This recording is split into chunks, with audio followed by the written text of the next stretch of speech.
brought to you by Palvi Agrico. आता शेतीसाठी जे काही लागणार ते घरपोच मिळणार, तेही मोबाईलच्या एका क्लिकवर. आणि बोलायला दिलं नसताना देखील आपण उभे आहात. आणि म्हणून प्रश्न असा आहे की आपण सदनामध्ये प्रश्नोत्तराचा तास सुरू झाल्याच्या नंतर माझी आपल्याला सांगणं आहे की प्रश्न सुरू झाल्याच्या नंतर आपल्याला सगळ्याला बुकलेट दिलेला आहे. प्रश्न काय विचारलेला आहे, उत्तर काय दिलेलं आहे, आपल्याला आपल्या अगोदरच्या सदस्यांनी काय प्रश्न विचारलेले आहेत, मंत्री महोदयांनी त्याच्यावर काय उत्तर दिलेलं आहे, हे न पडताळणी करता आपण परत तेच प्रश्न विचारून तेच मंत्री महोदयाकडून उत्तर घेऊन सभागृहाचा वेळ वायाला जातो. कटाक्षाने ही आपण दखल घ्यावी एवढीच आपल्याला विनंती आहे.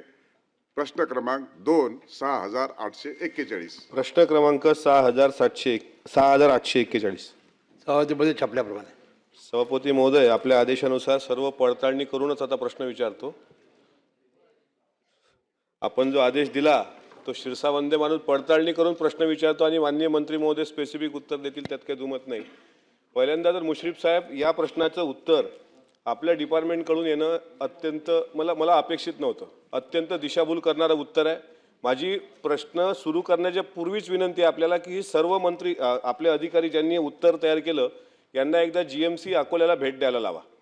तिथली औषधाचा तुटवडा प्रत्यक्षात काय आहे, तिथे स्वच्छतेचे कंत्राटं कशा पद्धतीनं चुकीच्या पद्धतीने दिल्या जातात, त्याच्यानंतर तुम्ही मोठ्या बिल्डिंगसाठी फंड अवेलेबल करून देता, पण बिल्डिंगच्या आत ज्या पद्धतीनं गोरगरिबाची कुचंबना दिसते साहेब, हे एकदा वस्तुस्थिती डोळ्याला त्यांना पाहायला लावा.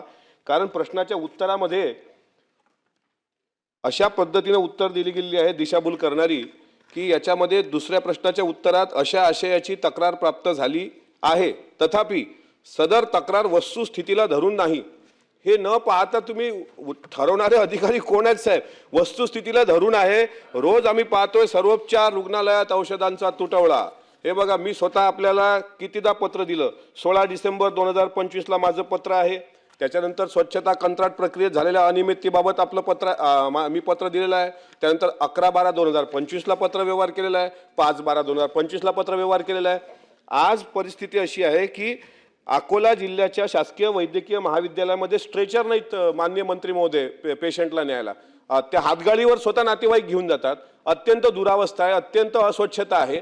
आणि उत्तर देत असताना मात्र आपल्या विभागाकडून ज्या पद्धतीची चुकीची उत्तरं प्राप्त झाली याबद्दल मी तीव्र शब्दात खेद व्यक्त करतो. आणि या प्रश्नाला धरून सभापती महोदय, मी मोजके प्रश्न आणि स्पेसिफिक प्रश्न विचारतो. दिशाभूल करणाऱ्या अधिकाऱ्यांवर आपण कारवाई करणार आहात का? त्यांना अकोल्याला येऊन GMCला प्रत्यक्ष भेट देऊन वस्तुस्थिती काय आहे ते एकदा समजून घेणार आहात का? औषध तुटवडा होण्यामागची कारणे काय याबाबत चौकशी केली असेल तर चौकशीत काय निष्पन्न झालं? औषध खरेदीसाठी पुरेसा निधी प्राप्त होऊ नये, औषधांचा तुटवडा निर्माण होण्याची कारणे काय आहेत आणि याबाबत हलगर्जी करणाऱ्या अधिकाऱ्यांवर आपण काय कारवाई करणार? संपूर्ण राज्यात रुग्णालयातील औषध उपलब्धतेचा आढावा घेण्यासाठी विशेष तपासणी मोहीम राबविली जाणार काय? कारण मागे एकदा तपासणी मोहीम नागपूरकडून आपण राबविली होती, पण आपल्या पत्राला सुद्धा अधिकाऱ्यांनी केराची नागपूरचं पथक आलं होतं. प्रश्न अकोला सर नागपूरचं पथक आलं होतं सभापती महोदय अकोल्याच्या GMCच्या तपासणीच्या संदर्भामध्ये साहेबांच्या पत्रावर. पण यांच्या पत्राला पण केराची टोपली दाखवल्या गेली. अकोल्यात आले, रेस्ट हाऊसला थांबले, मस्त पंचपक्वाने झोडपले आणि काही कारवाई न करता निघून गेले सभापती महोदय. आणि त्याच्यामुळं ह्या संपूर्ण राज्यात आपण औषधाच्या जर साठा कमी असेल, उपलब्धता नसेल, तर त्याकरता आढावा घेण्यासाठी काही विशेष तपासणी मोहीम राबवणार आहात का? अकोला शासकीय वैद्यकीय महाविद्यालयातील कोणत्याही रुग्णाला औषधांच्या अभावामुळे त्रास होऊ नये, तातडीने विशेष निधी उपलब्ध करून आवश्यक औषधांचा पुरवठा सुनिश्चित करण्याकरता आपण काय निर्णय घेणार आहात? देतात ना साहेब? मी बरोबर विचारतो, साहेब पण देतात. मला प्लीज, माझ्या जिल्ह्याचा विषय, आम्ही संभाजीनगरच्या जिल्ह्यात कधी बोलत नाही. देतात ना मंत्री महोदय, सक्षम आहेत त्याकरता. असं काय करत? या 4 प्रश्नाची उत्तर घेतो मग 5वा विचार. सभापती महोदय, सन्माननीय सदस्य अमोल मिटकरी साहेब, अकोला शासकीय महाविद्यालयीन रुग्णालयाबद्दल फार मोठी तळमळ आहे. सातत्याने ते मला भेटत असतात, सातत्याने ते पत्र देत असतात. कारण हे हॉस्पिटल जवळजवळ 500 बेडचं आहे आणि जवळजवळ 2000 रोज OPD या निमित्ताने तिथे येत असतात. आता जी तक्रार आहे ती एक अंध माणसाची होती आणि या अंध माणसाचा संपूर्ण कार्यक्रम जो आहे तो राष्ट्रीय कार्यक्रम असल्यामुळं ते सगळी औषधं ही आंतरराष्ट्रीय अंधत्व नियंत्रण कार्यक्रम आणि राष्ट्रीय कार्यक्रम या अंतर्गत सार्वजनिक आरोग्य विभागाकडून प्राप्त होतात. यातली 22 औषधं प्राप्त झाली, काही औषधं प्राप्त झाली नव्हती. त्यामुळं एका नागरिकानं ही तक्रार केली होती. वास्तविक औषधाचा साठा भरपूर आहे. मी सन्मान्य सदस्यांना आणि सगळ्याच सदस्यांना सांगू इच्छितो की आता शासकीय महाविद्यालयामधील रुग्णालयामध्ये औषधाची चिठ्ठी कोण लिहून देईल त्याला आम्ही कडक त्याच्यावर कारवाई करू. लिहून द्यायची नाही.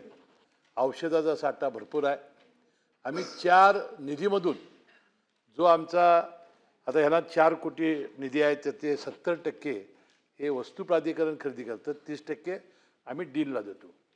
त्याच्यानंतर जी त्यांचं पेले अकाउंट आहे की त्याला महात्मा फुलेतून पैसे येतात, आम्ही जो दर लावतो त्यातून पैसे येतात, त्यातून त्यांनी औषधं खरेदी करायची.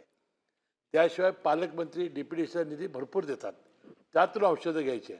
औषधं घेऊनच हा बाकीचा निधी त्यांनी खर्च करायचा आहे. मी सन्मान्य सदस्य अमोल मिटकरी साहेबांना सांगेन, मी अधिकारी तर लावून देईनच, संचालक लेवलचा अधिकारी पाठवेन. मी येईन, कदाचित ते पुढच्या महिन्यात रिटायर होणार आहेत.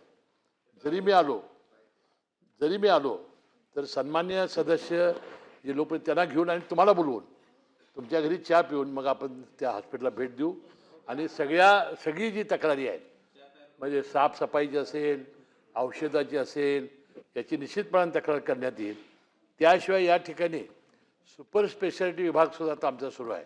त्यामध्ये हृदयविकाराचे अँजिओप्लास्टी केली जातात, अँजिओग्राफी केली जाते, प्लॅस्टिक सर्जरी केली जाते, युरोलॉजी केली जाते, नेफ्रॉलॉजी केली जाते, रेडिओलॉजी केली जाते. असे अनेक सुविधासुद्धा आपण या हॉस्पिटलमध्ये देतो. तर मला वाटतं आता औषधाचा साठा भरपूर आहे. औषधाचा साठा जो आहे मी पटलावर ठेवायला तयार आहे. यातून जी औषधं असतील ती आपल्याला घेण्यासाठी आवश्यक त्या निधी सूचना आम्ही उपलब्ध देऊ. आहे. मंत्री महोदयाचं पूर्ण होऊ द्या. आणि म्हणून आपण औषधाची चिठ्ठी आता बाहेरून देऊन द्यायची नाही हे आदेश काढलेले आहेत. हां,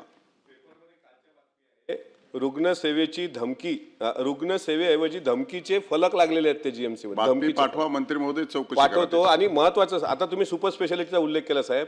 MRIच्या मशिना बंद, CT स्कॅनची मशीन बंद. तिथं माणसंच नाही तिथे काम करायला. बिल्डिंग मोठी बांधली पण मनुष्यबळ कुठे आहे? तो आकृतीबंध तर मंजूर करून द्या अकोल्याचा. म्हणजे वस्तुस्थिती वेगळी आहे साहेब, उत्तरं वेगळी आहेत, आभासी उत्तरं आहेत सगळी. संबंधित अधिकाऱ्यांवर आपण कारवाई करावी आणि त्यांना एकदा GMCला पाठवावं. अध्यक्ष महोदय, आता MRI जे आहे ते जुनं आहे, 3 टेस्टला नाही, परंतु रोज आपण 10 ते 15 MRI केले जातात, 60 ते 70 CT स्कॅन केले जातात. आता ही मशीन जुनी आहे. म्हणून आता शासनाने निर्णय घेतलेला आहे की PPP तत्वावर त्याचं काम आता सुरू झालेलं आहे.